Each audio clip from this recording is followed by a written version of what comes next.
ఆహా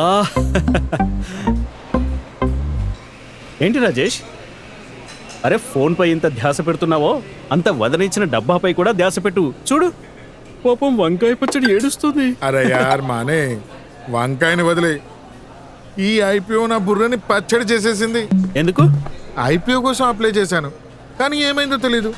డబ్బులు డెబిట్ కాలేదు, కానీ అకౌంట్లో బ్లాక్ అయిపోయాయి. బహుశా ఐపీఓ అప్లికేషన్ యాక్సెప్ట్ కాలేదనుకుంటాను. అరే రాజేష్, ఒక మాట చెప్పు. నువ్వు ఆన్లైన్లో ట్యాక్సీని బుక్ చేసినప్పుడు చూపించబడ్డ ఫేర్ని ముందే డ్రైవర్కి ఇస్తావా లేక రైడ్ పూర్తయ్యాక ఇస్తావా? అరే బాబు మానే, ఏం మాట్లాడుతున్నావురా? అఫ్ కోర్స్ రైడ్ పూర్తయిన తర్వాతే డబ్బు ఇస్తాను. ఎగ్జాక్ట్లీ. అలాగే ఎస్బా అంటే application supported by block amount ఇదే చేస్తుంది. అంటే ఐపీఓలో షేర్స్ అలౌట్ అయిన తర్వాత అకౌంట్లో నుండి డబ్బు డిడక్ట్ చేసేలా చేస్తుంది. మరొకవేళ జీరో లేదా తక్కువ అలాట్మెంట్ దొరికితేనో మరి వెంటనే పూర్తిగా లేదా పార్షియల్ అమౌంట్ ని అన్బ్లాక్ చేస్తుంది. ఇప్పుడు రిఫండ్ అన్న మాట ఉండదు.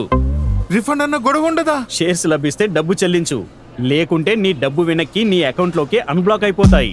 సెబీ ఎస్బా మన ఇన్వెస్టర్ కి ఫేవరబుల్ గా తయారు చేయబడ్డాయి. అరే వా మానే, సరే పచ్చడి పెట్టు.